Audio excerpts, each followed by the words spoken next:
Bienvenidos a Gemelos. Soy Natalia Torres y hoy vamos con un nuevo capítulo de la sección Aclarando conceptos de coordinación.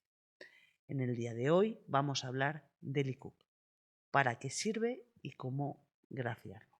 Así que, sin más, empezamos. Bien, como comentamos, hoy vamos a seguir con la sección Aclarando conceptos de coordinación. Ya tenemos un anterior vídeo que hablábamos precisamente de las segregaciones, agrupaciones, divisiones y agregaciones. Os lo dejaré abajo por si no lo habéis visto. Esta sección se apoya en el libro de la realidad física de la finca en la escritura pública de registro y catastro, práctica jurídica de don Víctor Esquirol, un reputado notario. Yo tengo el libro, evidentemente, y iremos leyendo partes de este y aclarando los diferentes temas dependiendo del libro. En esta ocasión vamos a hablar del ICUC. A diario me encuentro muchísimas preguntas de qué consta en el ICUC, cómo se tiene que hacer, si tengo una primera planta, si tengo un engalaverno, si tengo un sótano, si solo la planta baja, si tengo más edificaciones, si no. Entonces, un poco la idea es ver realmente para qué es el ICUC y cómo grafiarlo. Evidentemente en el libro hay muchísima información, iremos resaltando algunos párrafos para ir entendiendo principalmente esta pregunta. Antes de empezar con la lectura del libro, tenemos que aclarar que el ICUC es el Informe Catastral de Ubicación de Construcciones, es decir, se refiere a la edificación y va a ir ligado la declaración de obra nueva. Cuando hablamos de declaración de obra nueva, estamos englobando tanto en construcción, finalizada o acabada, a no ser que lo maticemos explícitamente en el párrafo que estemos leyendo. Aclarado este punto, ahora sí vamos a empezar con la lectura. Nos vamos a ir al primer capítulo, que me habla de la breve guía rápida de los diferentes términos, y vamos a ir al apartado concreto de el 8, la declaración de obra nueva. Entonces dice así: para inscribir una escritura de declaración de obra nueva, el artículo 202 de la ley hipotecaria, este será el artículo que englobará todo lo que tiene relación con la edificación, no exige por regla general que se inscriba la georreferenciación del terreno en el que se enclava la edificación. Solamente requiere que se aporten las coordenadas georreferenciadas de la superficie del terreno ocupada por la edificación.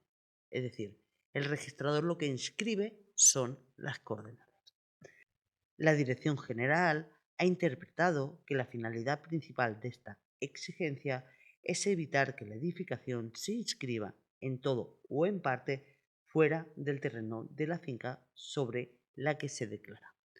Aquí ya nos está dando una primera respuesta que iremos desarrollando, pero realmente esta es la finalidad. Necesitamos saber que la edificación está dentro de la finca que es de nuestra propiedad. Por consiguiente, el registrador denegará la inscripción si tiene la certeza, obtenida a través de las coordenadas aportadas, de que la edificación sobrepasa los límites de la finca registral o de la parcela catastral, y suspenderá la inscripción si alberga dudas fundadas sobre ello. Es decir, volvemos a lo mismo, iremos insistiendo en esto. Necesitamos saber que esta edificación no se sobrepasa ni registralmente ni catastralmente de nuestra propiedad, de lo que es nuestro límite. En este segundo caso, y siempre que la edificación ocupe todo el terreno de la finca o se sitúe junto a alguno de los lindes, el registrador puede exigir la inscripción de la georreferenciación de la finca, ya sea la catastral o la alternativa. Claro, ¿aquí qué me está diciendo? Aquí me está relacionando lo que es la edificación con el IVGA. Evidentemente, si esta edificación me ocupa el 100% de la parcela, no necesitaré hacer un ICUC. Lo que tendré que hacer es un IVGA o una propuesta alternativa. Pero bien, ya lo iremos desarrollando. Como he apuntado, no basta con que la edificación se encuentre dentro de los lindes de la finca registral. La Dirección General, tras la resolución del 2020, exige también que se halle dentro de los límites de la parcela catastral. Bueno, esto lo añadieron en el año 2020, que no puede haber extralimitación no solo en la finca registral como inicialmente, sino también de la parcela catastral, de ambas. Aunque la superficie ocupada por la construcción sea inferior a la superficie de la finca registral, ello no asegura que haya extralimitación. Bien. La comprobación de que la construcción se halla dentro de los límites de la parcela catastral puede conseguirse subiendo las coordenadas de la superficie ocupada a la sede electrónica del catastro y obtener el informe catastral de ubicación de construcciones, ICUC, que indica gráficamente la situación de la edificación sobre el plano de la parcela catastral. Incluso si la configuración de la parcela catastral no coincide con la realidad física y se pretende rectificarla porque hay una extralimitación o simplemente para ajustarla aquí. Perfecto. Aquí ya introducimos lo que sería el ICUC.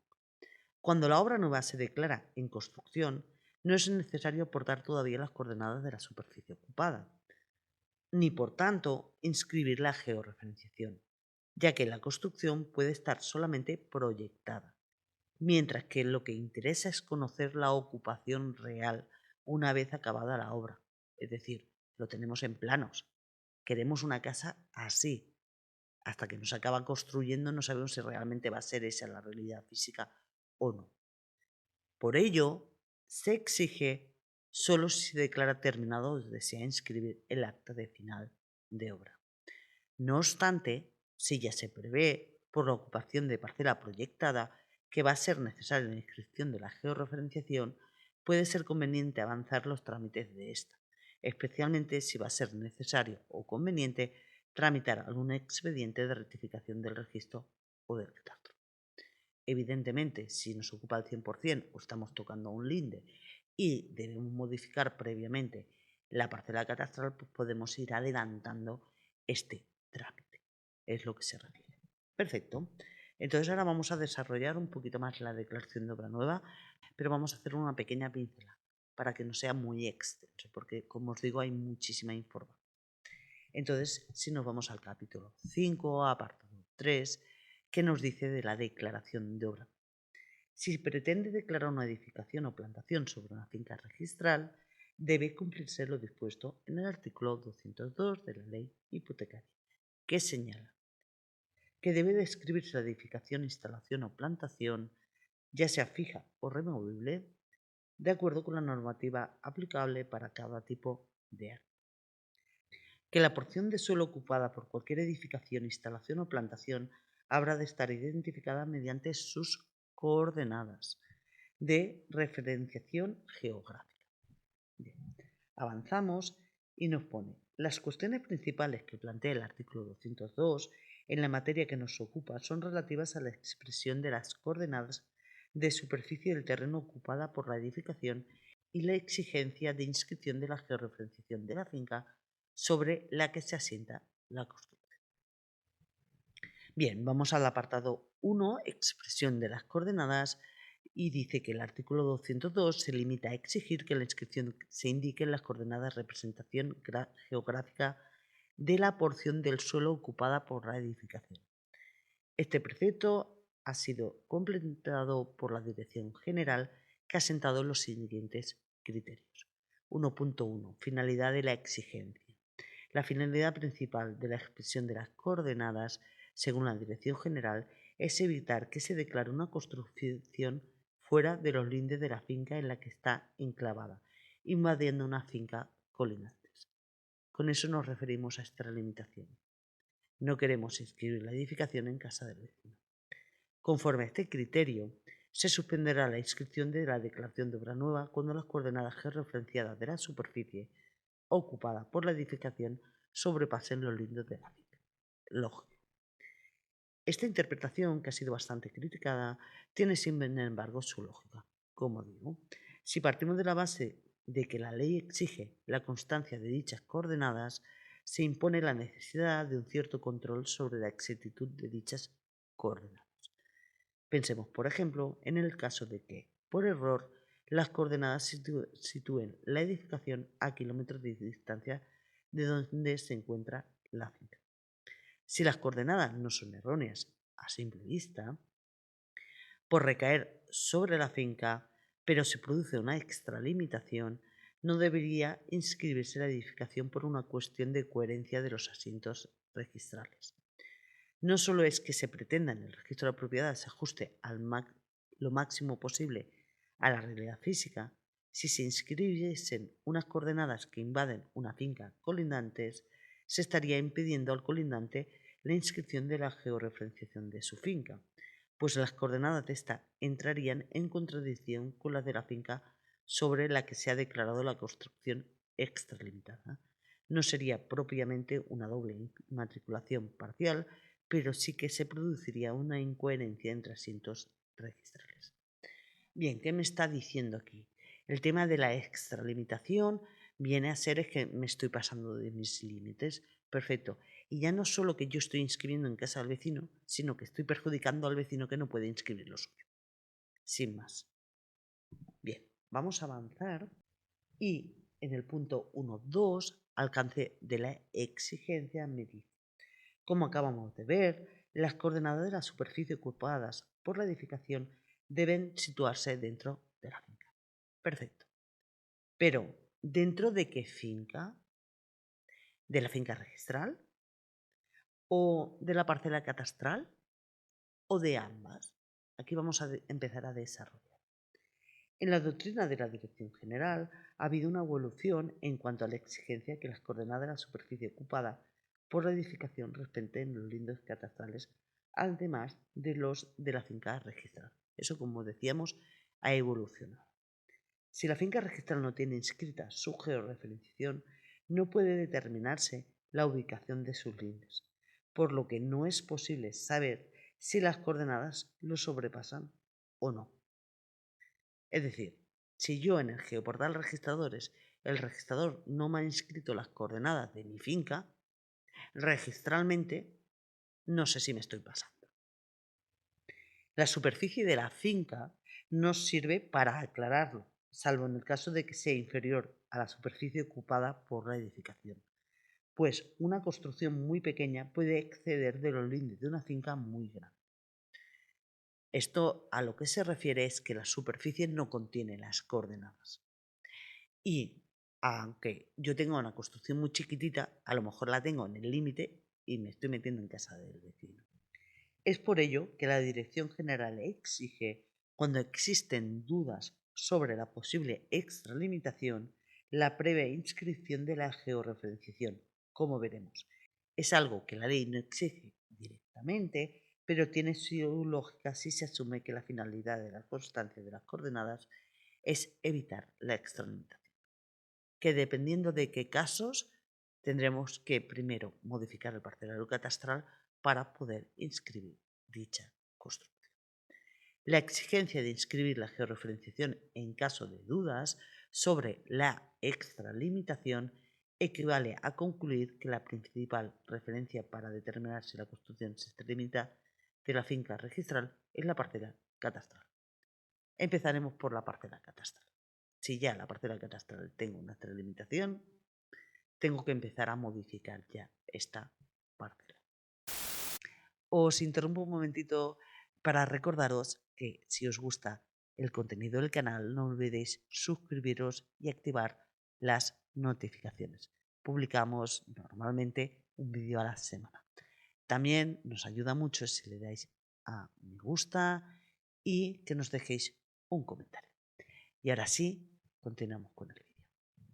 Genial, vamos a continuar, nos va desarrollando todo esto y vamos a ir a el punto 1.2.2, segundo requisito de que las coordenadas de la superficie ocupada por la edificación estén dentro de la finca registrada.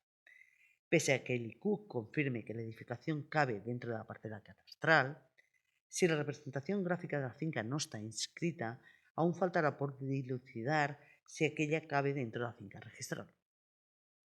Es decir, yo puedo tener una parcela catastral y la edificación cabe dentro, pero ¿y la finca registral?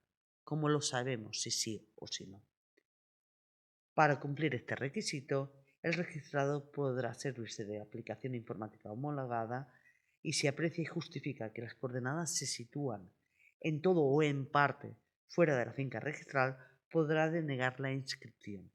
En este caso, para poder inscribir la obra nueva, deberá rectificarse la descripción de la finca registral por el procedimiento del artículo 201.1 o el artículo 199. Primero cambiamos la finca, donde se ubica esta construcción y después inscribimos la construcción. Genial. Continuamos y vamos a hacer pues, una pequeña aclaración de las diferentes obras nuevas que tenemos. Entonces, en la aplicación en las escrituras de obra nueva en construcción, me dice que la Dirección General no exige la expresión de las coordenadas en la escritura de declaración de obra nueva en construcción, sino solo cuando se declara la edificación acabada o con motivo del otorgamiento del acta final.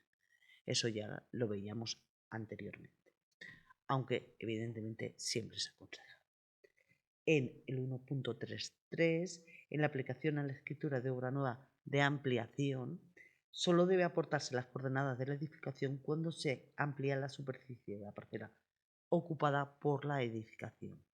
Por tanto, si no se amplía la planta baja, no será necesario hacerlos constar.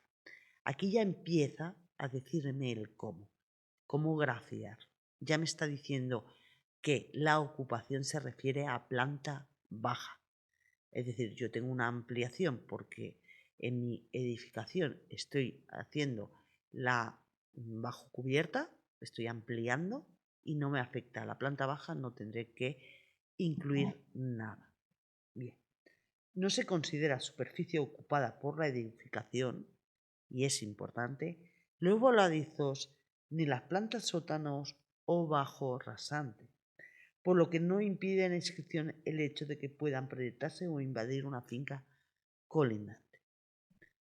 Es decir, siempre será la ocupación en planta baja. Si yo, en la parte de arriba, tengo un engalaverno, me meto en casa del vecino, aquí no hay extralimitación. O si tengo un voladizo, si tengo una tribuna, si tengo un balcón a la calle, no hay extralimitación. Siempre será la huella en planta baja. Puede sorprender esta consideración, pero tiene su lógica. Se pretende que los datos descriptivos de la finca inscrita se ajusten a los que resultan del parcelario catastral a nivel de superficie, de suelo. La ley persigue que la ubicación y delimitación geométrica de las fincas registrales se correspondan con las equivalentes catastrales, salvo que éstas se manifiesten como erróneas por el interesado. Y ello solo afecta a la capa superficial de la finca. Por tanto, no importa que las plantas superiores e inferiores se extralimiten. Ello no afecta al parcelero catastral si se produce incoherencia entre los asientos registrales. En cuanto a los porches, terrazas, piscinas, se consideran como superficie construida y deben computarse como superficie ocupada por la edificación al 100%. Sí, al 100%. Ahora lo aclararemos un poquito más adelante. También deben aportarse las coordenadas georreferenciadas cuando, pese a ya estar declarada la edificación, no figuraba en la descripción la superficie construida, ni por lo tanto la superficie de parcela ocupada por aquella y ahora se desea hacer constar. Esto se refiere pues, cuando me pone en una nota simple, pues casa, y no me pone ningún metro. O casa en primera planta, segunda y desván, y no me define más. Entonces, para acabar de concretar esta definición, poner superficies y demás, pues también. Cuando el declarante no aporta dicho certificado y se remite a las coordenadas catastrales, se puede dar una diferencia entre la superficie alfanumérica que figura en la certificación catastral y la superficie gráfica que consta en el propio catastro. Esto de la diferencia alfanumérica también nos lo relaciona en el punto 1.4.5, remisión a la representación gráfica catastral, que nos dice, para que sea suficiente la revisión de las coordenadas catastrales, la citada resolución de 2017 requiere que la superficie ocupada por la edificación en la escritura sea totalmente coincidente con la que figura en la certificación catastral de la finca. Sin embargo, puede suceder que la superficie alfanumérica de la certificación catastral no coincida con la comprendida dentro de las coordenadas catastrales, como señala posteriormente. La superficie construida que consta como alfanumérica en la certificación catastral puede no coincidir con la superficie gráfica.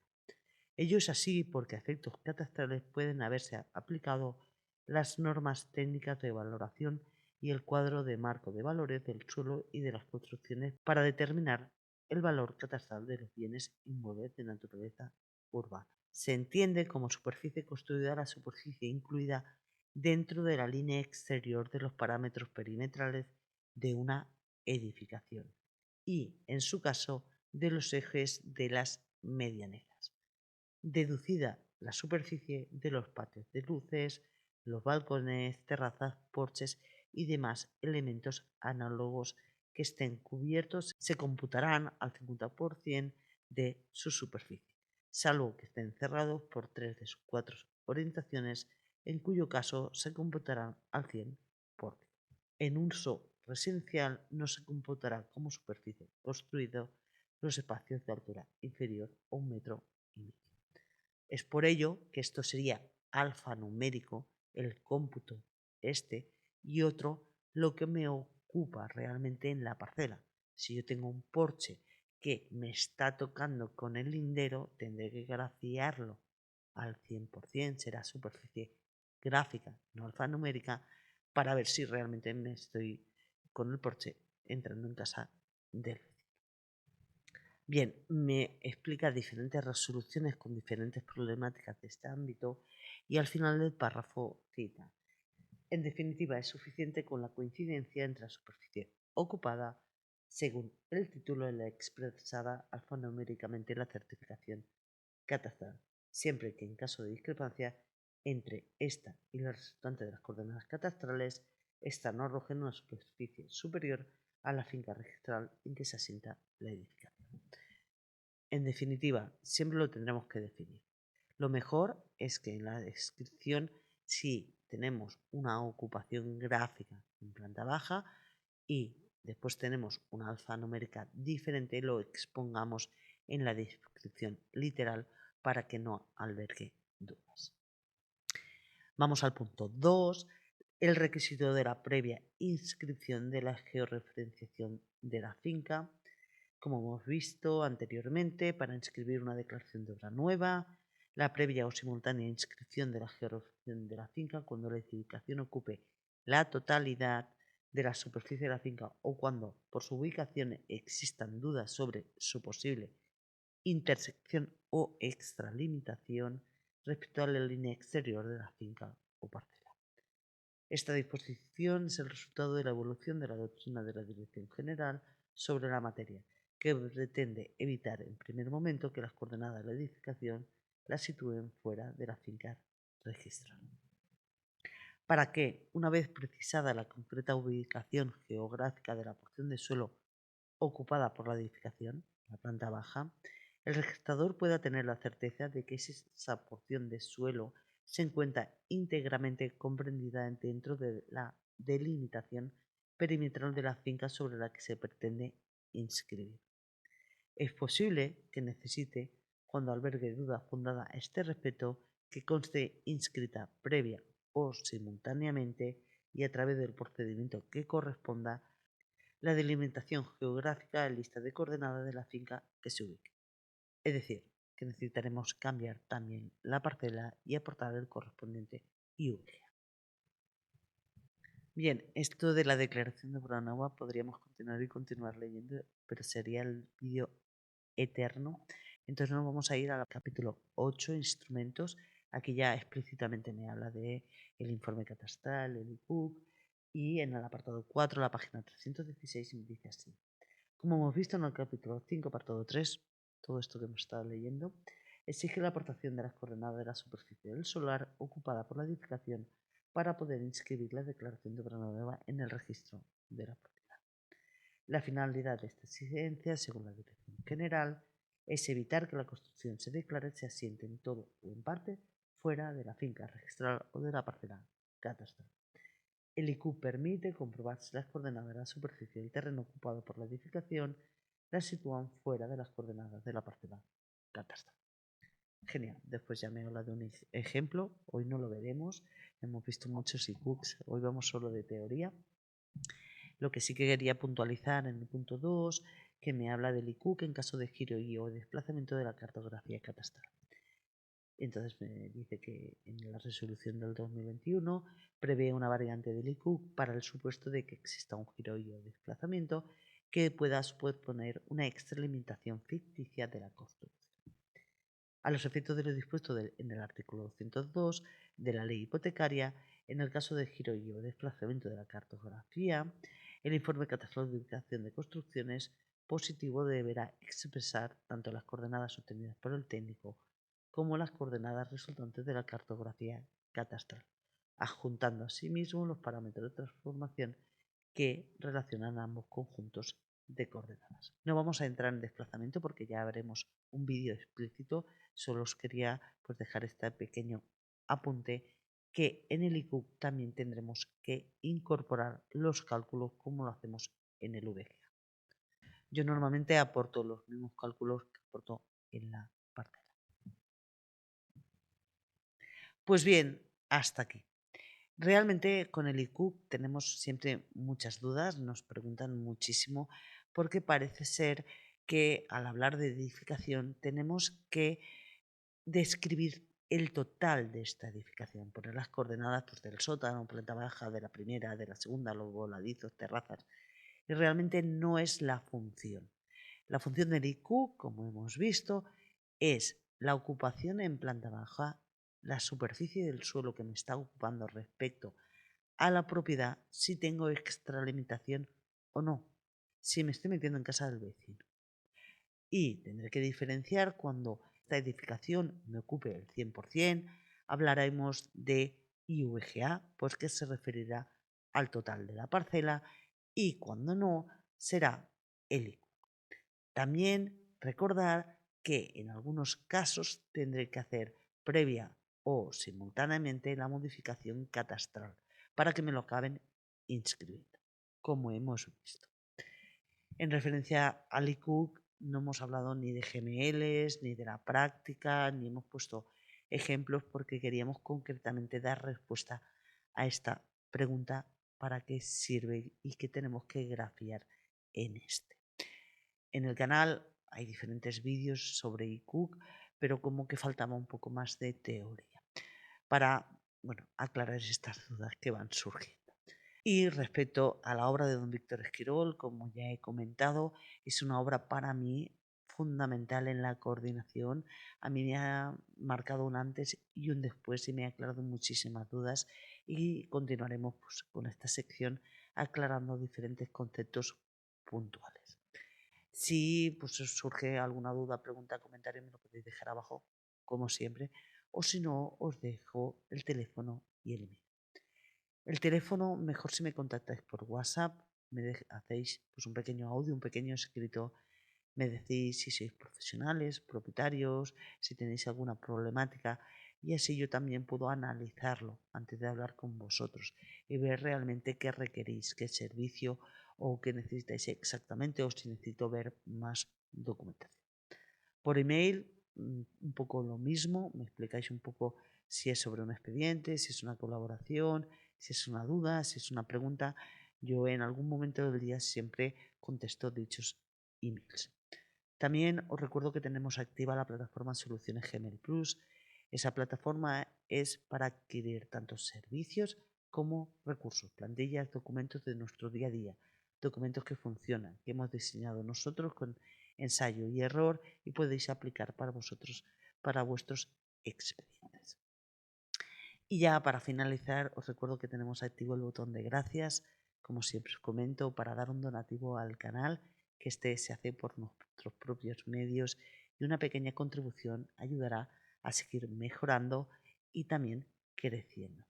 Aunque os tengo que comentar que después de 2 años y medio con el canal, este mes hemos podido recibir el primer ingreso de YouTube, un importe muy pequeño, prácticamente no hemos podido pagar ni el micrófono, pero bueno, ya tenemos un pequeño ingreso, aunque se aceptan, pues, como os digo, otro tipo de contribuciones. Y también recordaros que tenemos el botón activo de miembros a 1,99 € para formar comunidad. En cuanto seamos un poquito de quórum, empezaremos a mencionar todos estos miembros y aplicar las ventajas de este. Y ahora sí, sin más, gracias por llegar hasta aquí. Nos vemos el próximo día y que tengáis un feliz día a todos.